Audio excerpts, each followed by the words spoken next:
आ रही थी कई दशकों से। पहला तो जो बंकर्स का निर्माण हुआ वो आदरणीय रामजात सिंह जी के कार्यकाल में हुआ। जब बंकर्स की आपने आदेश जारी किया तो पहले तो पुनडी बंकर्स क्या हुआ, फिर कुछ लोगों का आग्रह था, ब्रिगेडियर सुचेत सिंह जी जैसे सीनियर, हालांकि उसके लिए बहुत अधिक बजट की भी व्यवस्था करनी पड़ी। दूसरी मांग, चूंकि ये युवाओं का कार्यक्रम है, एक बहुत बड़ा भेदभाव हो रहा था 4% आरक्षण का, जो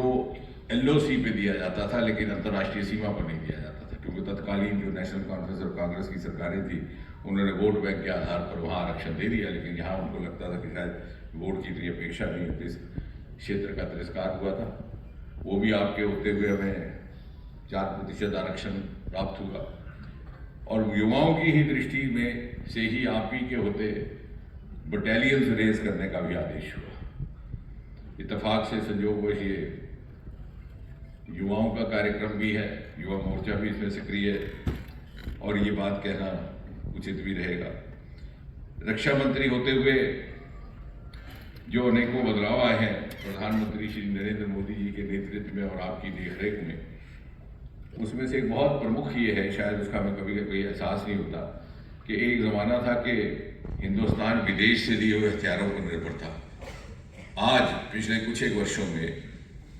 भारत से बाहर निर्यात होने वाले डिफेंस इक्विपमेंट की मात्रा 6 गुना बढ़ गई है, 6 टाइम्स। देखा होगा टेलीविजन में जो हमारे प्रमुख निर्णय हुए हैं प्रधानमंत्री मोदी जी के अमेरिका यात्रा के दौरान,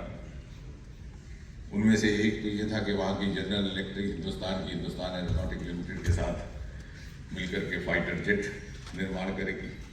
और दूसरा जो और भी गौरवान्वित करता है वो ये कि अमेरिका के नेवल शिप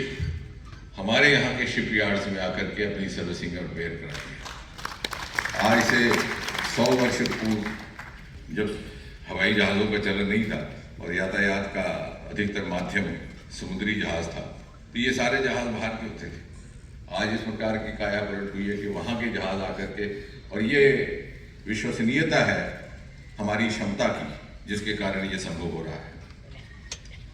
क्वांटम टेक्नोलॉजी आई है जिससे माध्यम से डिफेंस में भी इजाफा होगा।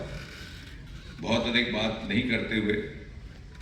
युवाओं की दृष्टि से मैं समझता हूँ कि एक स्वर्णीय काल ये भी है कि हमारे यहाँ 70% से अधिक 40 बरस से कम अवस्था की जनसंख्या है, लेकिन इसका अर्थ ये नहीं है कि बुजुर्ग अब चल बसे। अगर आप ग्राफ देखेंगे पॉपुलेशन का, इट इज बाइफेसिंग, प्रतिशत 40%,